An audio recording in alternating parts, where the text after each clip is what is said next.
আল্লাহ বলে এই দুনিয়ায় আমি রব্বুল আলামিন আমার বান্দাদের মধ্যে কর্ম আমি আল্লাহ নিজে বন্টন করে থাকি। এটা কোরআনের আয়াত। আল্লাহ বলছে আমি বন্টন করি, আমি বন্টন করি, নাইলে কেউর পক্ষে সম্ভব না। আল্লাহ এই প্রখর রোদ্রের মধ্যে কেউ কাজ করে, প্রচন্ড আগুনের মধ্যে কেউ কাজ করে। সিমেন্ট ফ্যাক্টরিতে গিয়ে দেখেন, রড ফ্যাক্টরিতে গিয়ে দেখেন।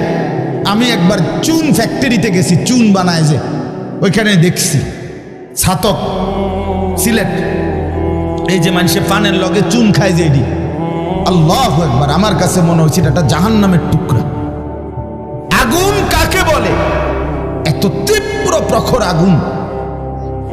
ওইখানে মনে করেন ওই বিল্ডিংটা আমার এখান থেকে মানে গরমের হাট লাগতেছে, আমি পারতেছি না আগাইতে, অথচ ওইখানে দাঁড়াইয়া দেখছি কর্মচারীরা বড় বড় লোহার আংটার মতো এগুলো দিয়ে দিয়া পাথর এগুলো লাড়তেছে আরামসে, হেতে কথাও কয়, তিড়েও লাড়ে, মানে অথচ আগুনটা কি আগুন, জাহান্নামের আগুনের মতো। কিন্তু তার ধৈর্যে কুলাইলো কেমন?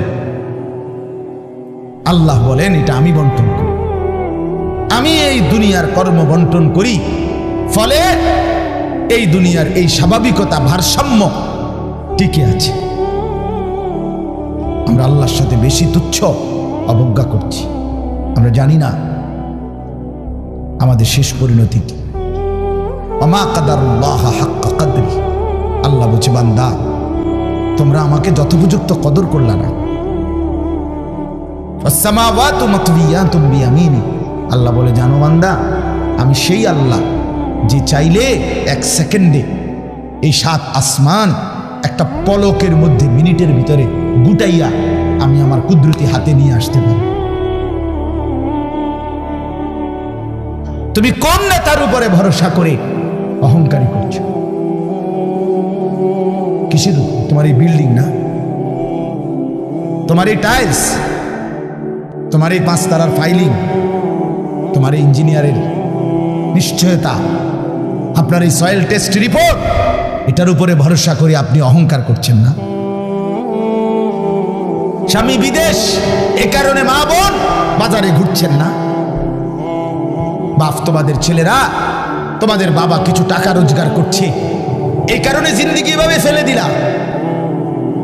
এক ওয়াক্ত নামাজ পড়তে মন চায় না, তাহলে আল্লাহ লাগবে না বন্ধু? না, মালিক লাগবে না? সোজা কথা, অনুভূতি জাগা দরকার দোস্ত, বিবেক জাগা দরকার। বলেন সারা দিনে মোবাইল টিপে জিন্দেগির কি অর্জন হচ্ছে? জীবনটা আমাদেরকে কি পরিমাণ হায়াতের সময় আমাদের নিচ্ছে। আহা যুবক, যদি বুঝতেই হবে বাপ, অচিরেই বুঝবেন, অচিরেই বুঝবেন। এই প্রযুক্তি আগে ছিল না, আগামী দিনে থাকবে না। ফেসবুক থাকবে না, ইউটিউব থাকবে, যেহেতু আগে ছিল না, সামনেও থাকবে না। কত প্রযুক্তি তো নাই। ফিতাওয়ালা সেই ক্যাসেট এখন নাই। তখন কি ফিতাওয়ালা ক্যাসেটওয়ালারা ভবিষ্যৎবাণী করছিল যে এটা আর থাকবে না? পাতলা পাতলা যে সিডি, এগুলো তো এখন নাই। তখন কি ওই সিডিওয়ালারা ভবিষ্যৎবাণী করছিল যে এগুলো থাকবে না? এটাও থাকবে। ওয়াখলুকুকুম মা লা তা'লামুন, কোরআনুল কারীমে আছে আল্লাহ তাআলা বলেন ওয়াল খাইলা ওয়াল বিগালা ওয়াল হামিরা লিতারকাবুহা ওয়া জিনা, আমি আল্লাহ তাআলা গাধা, ঘোড়া, খচ্চর তোমাদের যানবাহনের জন্য দিয়েছি। মজার কথা হলো এরপরে আল্লাহ বলছে এরপরে আমি অচিরেই সামনে আরো অনেক কিছু বানাবো, সৃষ্টি করতে থাকবো যা তোমরা জানো না। মুফাসসিরিনে কেরাম বলে এই কথাটাই প্রমাণ করে কোরআনের যে পৃথিবীর কোনো আধুনিকতাই এখানে শেষ হবে না, এর চাইতে আবার আগে বাড়বে, আরো সামনে।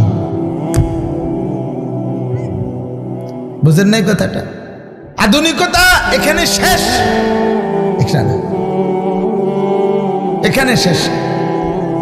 বরঞ্চ ইসরাফিলের ফু পর্যন্ত উৎকর্ষ আধুনিকতা বাড়বে, আরো আসবে, আরো আসবে, আরো আসবে। আর কি কি হইতে পারে আপনি দেখবেন।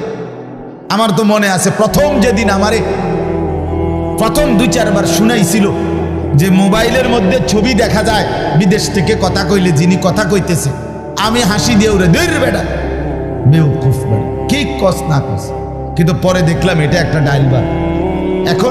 এখন তো এটা কোলের বাচ্চাও বোঝে তার আব্বুর ছবি দেখা যাইতেছে বিদেশ থেকে, ঠিক কি না বলে? এটা কি কেউ ভাবছিল তখন? ওয়ায়াখলুকুকুম, আল্লাহ তাআলা বলেন তাদের জন্য সৃষ্টি করব, ও চিরেই করতে থাকব। মুজারের সিগা, যেটা ইস্তেমরার বুঝায়, ধারাবাহিকতা বুঝায়। মা লা তা'লামুন, যা তোমরা জানো না আমি তৈরি করব। ওয়াল্লাহু ইয়ালামু আনতুম লা তা'লামুন, আল্লাহ বলে আমি জানি তোমরা জানো না। তোমরা জানো মানুষের কোনো আবিষ্কার, এটা মানুষের সত্তাগত আবিষ্কার নয়, বরং আল্লাহর ফয়সালা। এই জন্য আল্লাহ তাআলা যাকে দিয়ে যা করাবেন দুনিয়ায় তা আল্লাহই করাচ্ছেন। কসম খোদার, এটাই সত্য। এই বন্ধু বিশ্বাস করো, এটাই সত্য। এজন্য যে ট্রাক বানাইতে পারছে সে মোবাইল বানাইতে পারবে না।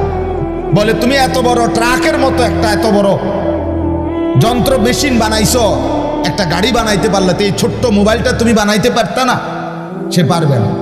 আল্লাহ তাআলার কুদরত এটা। কোরআনে আল্লাহ বলছেন নাহনু কাসামনা বাইনাহুম মাঈশাতাহুম ফিল হায়াতিদ দুনিয়া